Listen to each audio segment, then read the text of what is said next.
going on, everyone? Welcome back to another episode of Chop It Up. Today we're going to be looking into Week 10 of college football, as it was a wild Saturday. We saw Ohio State pick up a massive win in Happy Valley over the Nittany Lions, and we saw some shakeup in the latter half of the college football playoff picture. We're going to get into that later in the episode, but before we do that, I want to take a second to just promote our channel and what we're doing here at Chop It Up. For our full episodes, you can check us out on YouTube and Spotify, so be sure to go do that. Like, subscribe, comment, all those good things.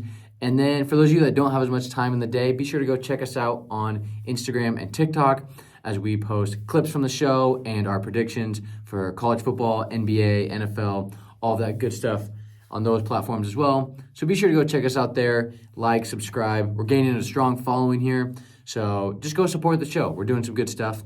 So be sure to check us out and tell a friend about it. So with that being said, Week 10 in college football is officially done. Crazy to think that we're already 10 weeks into this chaotic season. And man, it did not disappoint. And we really got the biggest game out of the way first with Ohio State and Penn State kicking off at 10 a.m. Mountain Time. So that's what we're going to start off with here in today's episode. Ohio State goes into Happy Valley and just picks up a massive win on the road. A lot of people had Penn State winning this game. Talked about this in my episode last weekend with my buddy Hunter Fullerton, and we talked about how we thought a lot of people would be picking Penn State in this game just because it feels like they have some momentum. The offense has looked better than it has in years past, and if it was a year that Penn State was going to beat the Buckeyes, it was going to be this year in Beaver Stadium, and that was not the case. And we kind of predicted that last week, and I think Hunter and I were both on the same page just in terms of a lot of people are going to ride this Penn State hype train, but it's actually not going to turn out the way people think, and that's how it went. And when you look at it, neither quarterback really played great. I was not impressed by Will Howard nor Drew Aller. When you look at Will Howard, he has the pick six in the first half, in the first quarter, and then he has the fumble running into the end zone that ends up resulting in a touchback. And both those plays killed Ohio State early on, but being the veteran quarterback that he is, he was able to settle down. He's able to find his targets. Ohio State was able to establish that ground game with Quinshon Judkins and Travion Henderson that ultimately allowed Howard to work off of the play action, find his guys like Emeka Egbuka, and the Buckeye offense started to roll a little bit more in the second half. And then looking at Drew Aller, really wasn't impressed with his performance at all. I'm not a big Drew Aller guy. I think he's made massive improvements throughout the year, but I just don't think he's going to be a quarterback that can lead a team to a national championship. When you look at his game yesterday, he throws an interception right before the half. That wasn't all necessarily his fault. Kind of a weird play where the wide receiver juggles it. Honestly, just a great play by the defensive back to get that ball out of the wide receiver's hands in the end zone. But then at the end of the game, he has that missed opportunity to score, misses the throw in the end zone. That kind of sealed the deal. And you just can't shoot yourselves in the foot against this Ohio State defense because they are so good. And offensively, they have so many weapons that even when they're having an off day like they had yesterday, they're still going to be productive, and they're still going to find a way to put up points and win the game when it matters most. You look at Aller's stat line, he only had 146 yards and an interception, wasn't able to find the end zone yesterday. Not a great showing from him, and honestly, if Penn State was going to have a chance to win this game, it was going to fall on Drew Aller's shoulder.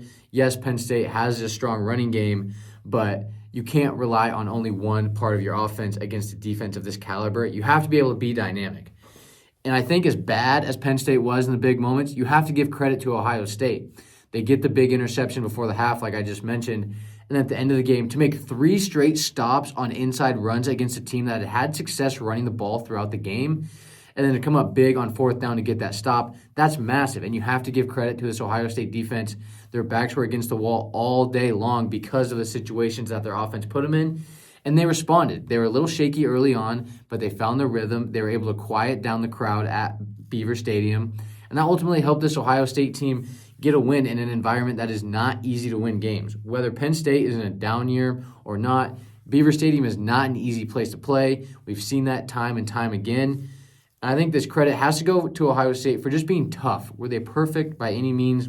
Absolutely not. They had sloppy turnovers. Their offense looked pretty stagnant at times. Will Howard, like I said, not great. But to be able to fight and to be able to continue to find ways to win, that's college football. You have to be able to do that. And we've talked about this on this show before, about finding ways to win even when things get ugly. Will Howard talked about it in his post-game interview yesterday. He said, I wasn't perfect by any means, and I have to be better. but we found a way to win, and that is really all that matters. And he's right, and especially when you look at where Ohio State is at now, as they sit atop the Big Ten, right behind Oregon. They're in a prime position to go into the Big Ten championship game and win this conference. They do have Indiana and Michigan left on their schedule. I think they can win both of those games. I think they will win both of those games. So I do expect to see Ohio State and Oregon in a rematch, which is something we talked about a couple weeks ago. But I really want to dive into this game a little bit because there's just some things that really stood out to me on both sides of the ball. Starting with Penn State, I want to look at this late game scenario. Penn State's down a touchdown. They got to march the length of the field and try and go tie it up against a Buckeye defense that had been pretty stout for most of the game. And when they needed it most, Tyler Warren, who has really developed as this dynamic kind of do-it-all Swiss Army knife playmaker for Penn State, breaks open a big run, gets them inside the 5-yard line, and you're sitting back and you're saying, hey, this is a chance for Penn State to put this in the end zone, possibly force this game into overtime. And despite how ugly their offense has been playing, there's a legitimate chance for them to win this game. And for whatever reason, I don't know if it's on James Franklin, I don't know if it's on offensive coordinator Andy Kotelnicki, but they run 3 straight inside runs in a row. When you go back and look at this, first, second, and third down, really the exact same play where Aller hands it off to the inside and fakes like it's a read option. Aller can be a threat on his legs. I'm not sure why he didn't keep it, at least on 1 to 2 of those plays. And it just didn't work. It was really insanity, trying the same thing over and over again, expecting a different result. And they got the same result every time. This Ohio State defensive front that has been solid all year long, they were a wall inside the 3, inside the 2, stopping running back Katron Allen 3 times in a row. That's not something that we've seen a lot of teams been able to do this year. And for Ohio State to do that, that's credit to them. That's great defense. That's toughness that we've seen Ryan Day talk about with this Ohio State team. But that's also a lack of competence on the offensive play calling. You have to be more creative than that. If you think that your offense is just going to be able to run it up the gut 3 times in a row against this Ohio State defense, you're wrong. And I understand wanting to cement your toughness and trust your offensive line, but at some point you have to mix that up. You can't do the same thing consecutive times in a row in the end zone and not try something new. And then I know on 4th down, they try to go to the pass, but that play never had a chance to start with. There was 5 Ohio State defensive backs within the vicinity of 2 Penn State receivers.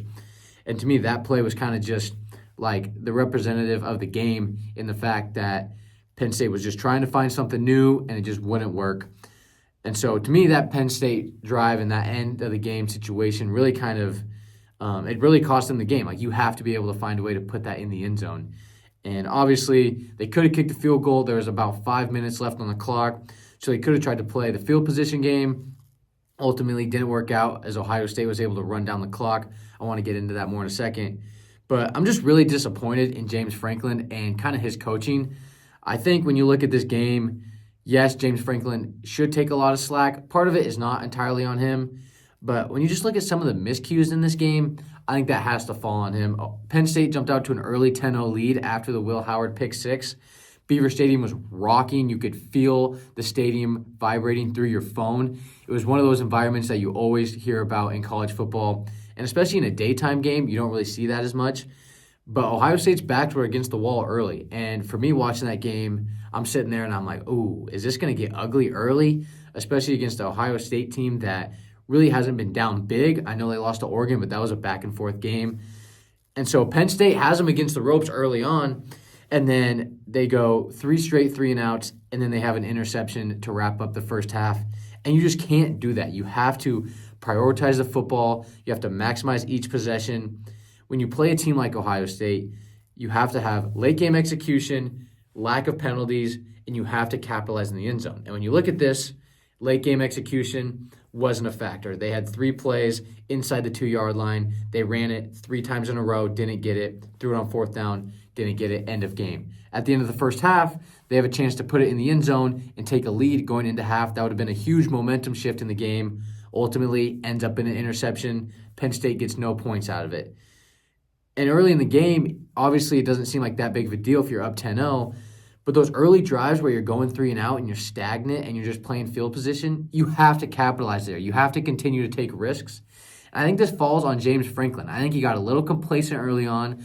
I think he saw the scoreboard go up 10-0, and I think he said, hey, I think we're okay. We're going to be in a good spot. We can trust our defense.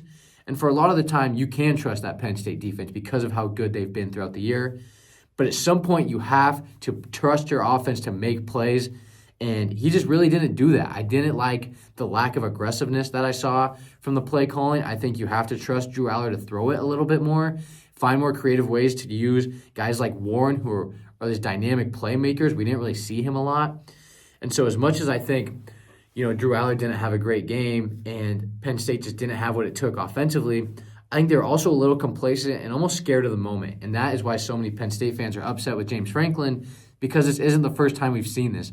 We've seen Franklin shy away from these big moments, whether it's been Ohio State, whether it's been Michigan, whether it's been Michigan State in the years that they've been good.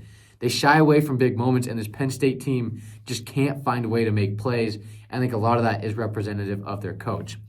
We'll see where Penn State goes going forward. I do think that they are a playoff team. I think we'll see them sneaking into the back half of this 12-team bracket. However, I don't really think they're a contender. I think that this game showed that when the lights get bright and the moment matters, we're not going to see the plays that need to be made from Drew Aller or this Penn State wide receiver core. I really do like the run game that they have to offer, but I just don't know if that's going to be enough to get it done if they are to sneak into the playoff and face an SEC caliber team like Georgia or Texas, or even match up with a team like Oregon, who has proved that they have a good defense as well. So I think this Penn State team is going to have a tough time putting up points. If they already get into the postseason, obviously they have time to make adjustments. They can change the way Drew Aller is seeing the field, hopefully help him out, make some more plays there. But I think this game just kind of showed that Ohio State is the better team. The fact that they're able to not play a perfect game and really be sloppy by a lot of means and still be able to go in here and pick up a big win against Penn State kind of shows that Penn State really isn't the team that people thought they were. So moving on from that, that was really the big game of the weekend. We're going to look into some teams that kind of got exposed this weekend. We had number 10, number 11, and number 12 all fall in close upsets. Not really close upsets, but nevertheless, they did take the L. Texas A&M got their doors blown off by South Carolina. Clemson kind of got smacked around by Louisville at home, which was something I don't think anyone really expected. And Iowa State, that's a hard one. That's a heartbreaker loss to have at home, especially in front of your fans, and just, the opportunity to have your best start at 9-0, 8-0 in team history. That's just a tough situation, hard way for them to lose the game. But nevertheless, I think these three teams have some things in common. They have some things, not in common. And so looking at these, we're just going to go over what these losses mean. Where do these teams go from there? Can they still get into the playoff? Does it really matter if they get into the playoff, if they're even a threat? So starting off with Texas A&M, they get smacked around by South Carolina 20-44. And this is a South Carolina team that was only putting up 28 points a game. So for them to put up 44 on the Aggies and let up 286 yards on the ground, pretty uncharacteristic of a Mike Elko defense. But South Carolina came to play, and I think a lot of that credit goes to South Carolina's head coach and just how he gets his team ready to play on Saturdays. South Carolina isn't a real threat in the SEC championship picture, but they've been close in a lot of these big games that they've played in. They almost beat LSU. They knock off Texas A&M here. So they're kind of just a dark horse team that you really don't want to face going down the stretch. Unfortunately, Texas A&M did have to face them, and they got maybe the best game that the Gamecocks have played all year. This is Texas A&M's first loss in SEC play. With that being said, they are still in contention to make this SEC championship game, which is weird because when you look at the SEC, you automatically think of the Georgia and Texas and Tennessee. But the way the season is shaking out, the way this team's schedules are, there's a real chance that Texas A&M and Texas getting played in College Station is going to have massive implications on who plays in that SEC championship game, likely to take on Georgia, even though that's not a sure thing. The SEC is just wide open. We've talked about this before. I don't think Texas A&M is a true contender, but if they get themselves into the SEC championship game and they find a way to win, whether that's Georgia, whether that's Tennessee, or whether that's Texas, they have a chance to compete. And if you're in, that's really all that matters. If you're Mike Elko and you are trying to get your team ready to rock and roll, coming off that tough loss, you have to tell your guys, listen, I know this wasn't pretty, but this job is not done. There's still an opportunity for them to win out, pick up a massive win against a top 5 Texas team and sneak their way into the college football playoff where they could potentially make noise. Now, do I think they will make noise? Not necessarily. I don't think that their offense is a good enough threat. They just struggle to move the ball. I don't think they have enough weapons at the wide receiver position that makes them necessarily tough to guard. So if they were to get put up against a tough defense, I see them struggling to put points on the board. And I think their defense is solid, but I think it's a work in progress. Obviously, Saturday showed that maybe they're not as competitive as we thought they were. Nevertheless, Texas A&M is still in the picture for now, but do I think they're serious? No. So that's my take on the Aggies. Moving on to Iowa State, probably the team that is least affected by their loss out of the 3 teams that we're looking at, just because they're still in position to make the Big 12 championship game. Even though despite the fact that they had that one loss, they're still sitting at second in the Big 12 conference right now. They don't have a super tough schedule to close it out. They have a couple sneaky games that I think could be closer than people expect. But with that being said, I do see Iowa State getting back to the Big 12 championship game, where they'll play a BYU team that I made a post about a couple weeks ago. They're red hot. They're looking well. And the Mormons are moving right now in college football. So watch out for BYU. But looking at Iowa State's schedule to close it out, they have Kansas, Cincinnati, Utah, and then they have Farmageddon against Kansas State at home. I think that Kansas State game is going to be a close one. I wouldn't be shocked if Kansas State pulls it off. But with Iowa State being at home, I think that helps them out quite a bit, especially on the offensive side of things, which they didn't look great yesterday. But breaking it down, just kind of the rest of their season, all these games are winnable, but they're going to have to clean things up. When you look at their offense yesterday, this is an Iowa State offense that's been moving the ball well. They've been scoring a lot of points. And yesterday, they just kind of shot themselves in the foot. They have a turnover on downs. They have an interception, a fumble. They miss a field goal in the second half. And this was against a Texas Tech defense that really wasn't great. When we looked at this game, you kind of think, okay, Texas Tech is going to have to play clean football. They're going to have to take care of the ball, which they did to an extent. But when Iowa State gives them as many opportunities and opens the door for them to take advantage off of turnovers and missed field goals, then it's hard to win a game like that, whether you're at home or on the road. And ultimately, we saw that yesterday as Texas Tech was able to drive down the field in the final 2 minutes and just really take the hearts out of all Cyclone fans. Same with Texas A&M. There is a real possibility that Iowa State can win a couple of those close games at the end of the regular season, maybe upset BYU in the Big 12 championship game and represent the Big 12 in the college football playoff. However, I don't think they're a real threat if they are to get in. I just think the Big 12 is kind of a mess this year. When you look at the teams that we thought were favorites coming in, you had Utah, you had Kansas State, you had Kansas. All those teams I just mentioned, Iowa State does have to play. But as we've seen this season, those teams aren't as good as we thought they were going to be. Utah's been all over the place. Kansas State's lost a couple of games that they probably shouldn't have. Kansas has been somewhat of a disaster throughout the whole season, just not the team that people really expected them to be. And so when you look at this Iowa State squad, there's a real possibility and a pretty straight shot for them to get into the Big 12 championship game where they would face BYU. Now, if that is to happen, I'm probably going to side with the Cougars in that one. However, I don't want to put the cart before the horse as both teams still have some tough games. BYU's got the Holy War coming up against Utah. I think that game will be pretty close, closer than a lot of people might predict. But I think Utah's going to play them tough. So Iowa State, similar to Texas A&M in the fact that, are they going to make a lot of noise in the college football playoff? No. But is there a scenario where things fall their way and they can represent their conference in the Big Ten or at least sneak in to the latter half of the playoff? Yes, there is a way. And I know I said Big Ten, talking about Iowa State right there. I meant the Big 12.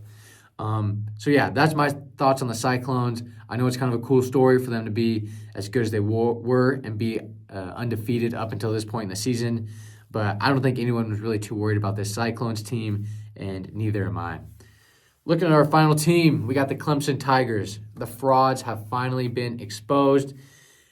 As we know on this podcast, I am not a big ACC guy. I think the ACC is a mess. When Miami's your best team and they're constantly in close games against mediocre teams, I think that's a pretty telltale sign of how weak your conference is. And Clemson is like that kid in class who gets an A on the group project, but then when he has to take a test on his own, doesn't do so hot. And I would know because I've been that kid in years past. Not all the time, but sometimes.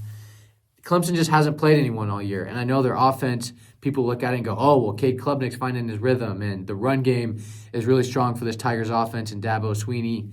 Well, it's easy to say when you're playing some of the worst defenses in college football. I know they had that brutal loss to Georgia, and they've won, 8 to 9 games since then. But when you don't get tested, it doesn't really matter how many games you win until you play a real team. And I almost went with Louisville this weekend just because I knew how much of a just contender they are in the ACC, not necessarily to win the conference championship, but all their losses this season have been within one possession. And this Cardinals offense really just exposed who Clemson is. Everyone talked about how good this Tigers defensive line is. They give 155 yards on the ground to Isaac Brown, who I know is a stud, but if your defensive line is as good as it should be, then they shouldn't be giving up 155 rushing yards. And that just kind of represents this Clemson team. If they were as good as people thought they would be, they wouldn't have lost to a good but not great Louisville team at home. Going on from here, Clemson is behind the 8 ball in terms of the conference, especially after SMU's big win over Pitt. Clemson's ranked 3rd in the conference right now. They would have to have Miami lose or SMU to lose a conference game in order for them to sneak back in to the championship picture. However, I just don't think that's going to happen. I don't think this is Clemson's year. I think the Cade Klubnik era has been relatively disappointing. I think a lot of fans, when he came into this program, especially trying to replace Trevor Lawrence, had high expectations, big name. He's a 4- or 5-star recruit coming in, and it just hasn't lived up to the hype. I think his decision-making is mediocre at best, and I know Clemson has a strong run game. I do think that is maybe their best asset of their offense. However, it's just not good enough to make them a legit contender. And yes, I know the Georgia game was in week 1. Teams get better throughout the season. We've seen this with teams like Oregon, who early on in the year looked pretty rough, and then now they're hitting their stride. I think week 1 was pretty representative of who Clemson has been all year. They've been a decent team that can win games against poor teams. And then when they get tested or it's time to play a potent offense, they're going to get lit up. And we saw that. And even for Clemson's offense, just unable to move the ball. Cade Klubnik threw the rock 56 times on Saturday. I just don't think that's a guy that you want throwing the ball that much. That's not a recipe for winning. And similar to Iowa State, they just had a lot of miscues. When you look at the blocked kick that would have tied the game going into half, Louisville was able to turn that into a touchdown to wrap up the first half of action. And the theme of the game was that Louisville's defense was just able to be disruptive, and they got stops when they needed them most. For that middle third of the game, Clemson just wasn't able to do anything. When you go and you look at the play-by-play and just like the scoring summary, it's punt, interception, missed field goal, punt, fumble. Like, it's just a mess looking at what this Clemson offense did on Saturday. And I know a lot of people throughout the year were saying, look out for Clemson. If Clemson can get into the ACC championship game, watch for them to make some noise. Even if they would have beat Miami, I think they would have got killed. I don't think that anyone coming out of the ACC is really going to make some noise. If Miami is to come out of the ACC and represent that conference, really the only thing they have going for them is that their offense can put up 50 to 60 points a game at ease. But I never liked Clemson coming into this year. I never liked the ACC looking at this season. It's been a mess. For me, as being a West Coast guy, it's really frustrating to look at everyone tear apart the Pac-12 and say, well, they just didn't have enough good teams. They never had a team in the playoff. They weren't that good. And to sit here and watch this ACC conference, who has been pathetic for the last 2 to 4 years, really hasn't been relevant since Trevor Lawrence was at Clemson, it's really just pathetic. This is a weak conference. I think if we're going to look at another conference that's going to get torn apart down the road, it's going to be the ACC, just because no one is going to watch Wake Forest and Boston College duke it out midday on a Saturday. And the way their bigger programs are trending, like Clemson and Florida State, no one's going to watch that game. Florida State is 1-8 on this season. They're losing recruits. They're trending in the wrong direction. Mike Norvell is a guy that's been on the hot seat despite Florida State being in the playoff picture last year in a controversial matter of not getting in despite being undefeated. Dabo Swinney is the old grumpy grandpa of college football now. He refuses to use the transfer portal. He doesn't like bringing in new talent from different places. And because of that, he's going to pay the price. If you're not going to bring in new talent through the portal, you're going to have to be satisfied with winning 7 to 8, maybe 9 games a year, and hoping and crossing your fingers that your conference is going to suck and that you can get in at like the 10th or 11th seed in the playoff. And that's what we've seen. Clemson is a pretender, and they finally got exposed. And I just think they're a weak squad. Like, I was never impressed with them this year. I've talked about it in prior episodes. The ACC just doesn't impress me by any means necessary. And so no matter what comes out of this conference, I'm really not going to expect them to go far. And Clemson was just a perfect representative of this on Saturday. So looking at those three teams, A&M, Iowa State, and Clemson, all teams on the back half of this college football playoff picture, not really true contenders, but teams that had a chance to get in, and now their odds are looking a lot more slim after Saturday. Before we wrap up this episode, I want to go over some sleeper teams that I think can squeak into the playoff if things are to go their way. The first one is Indiana. Maybe not squeak their way in, but they are undefeated. They are ranked in the top 10 for the first time that I can remember being a college football fan. The Hoosiers still have Michigan and Ohio State left on their schedule. I know that Michigan isn't the team people expected them to be. I still think that'll be a tough game just because of how good Michigan's defense can be at times. And then obviously Ohio State, that's going to be a big matchup. That's going to be an important one for Ohio State and Indiana. Winner of that probably goes to the Big Ten championship game, I would imagine. But if Indiana can find a way to win both those games against Michigan and Ohio State, that almost cements them a playoff spot, even if they are to go to the Big Ten championship game and lose to, let's say, Oregon. That's a hard resume to turn down, undefeated with one loss in your conference championship. Like, that almost guarantees you a spot, especially now in a 12-team format. The only problem with this that I have with Indiana is that here soon the committee is going to start making their rankings, and they're going to start moving teams around. And the way that the format's set up, where the conference champ gets this automatic bid in the top 4, and then you have the group of 5 champ taking the number 12 spot, really that leaves 7 at-large bids. And so when you look at the SEC, you already have Texas, you have Georgia, you have Bama still making noise, you have Tennessee. So you have 3 or 4 teams in the SEC, the Big Ten, you have a couple out of the Big 12, maybe a couple out of the ACC that are going to be fighting for 7 spots. So if Indiana isn't able to get to the Big Ten championship game, let's say they finish with 1 loss to Ohio State, it could be hard for them to get into that playoff picture. I would still put them in personally, but there is a world where they get bumped out just because there's simply not enough spots for a team that didn't make their conference championship and has 1 loss. But more importantly than that, I think it's just really cool to see the progress that this Indiana team has made this season. Curt Cignetti has completely turned this program around in Indiana, and I'm excited to see how this Hoosier team finishes the season. So don't be surprised if we see the Pinstripes getting into the college football playoff. My next team up, I have SMU. SMU is a team that's been kind of quietly flying under the radar, but have been really good. They picked up a massive win over Pitt at home yesterday. That was a game I thought Pitt was going to take also. Not a good weekend for Chop It Up picks. And I just thought Pitt was the better team, and boy, did SMU prove me wrong. Blasted the doors off of the Panthers to move to 8-1. They're now second in the ACC, only behind undefeated Miami. SMU's only loss this year comes to BYU in the preseason. And so I think when you look at that resume, if your only loss is to a top 10 team, that's going to be hard for them to keep them out. And I think they're going to be good enough to give Miami a run for their money. So if SMU is able to close out the season strong, which I think they will, they don't have really any tough games remaining on their schedule.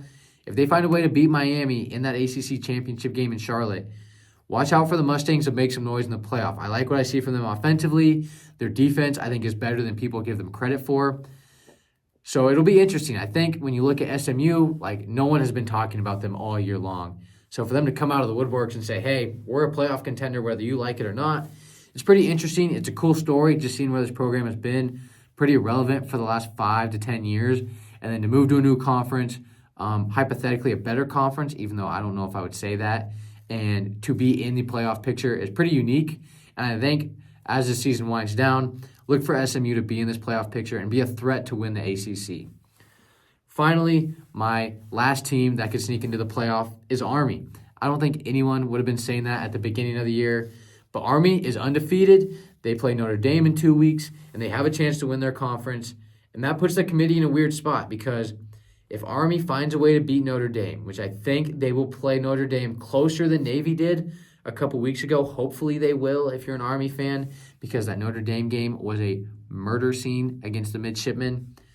If Army can find a way to knock off Notre Dame and they can win out, that puts the committee in a tough spot because you have undefeated Army, who won their conference, a relatively weak strength of schedule outside of the Notre Dame game, and then that probably pins them against Boise State, who is a local favorite here in Idaho, and you have Boise State, who would be having one loss, conference champ hypothetically in the Mountain West, but that one loss comes to what is now the best team in the nation in Oregon. It's tough to tell who you would rather have in. Boise State probably has the strength of schedule, but Army being undefeated, that's a tough argument to leave out. We'll see if the committee cares if Army's undefeated, because last year we saw that it doesn't really matter if you win all your games, you can still be left out of the playoff.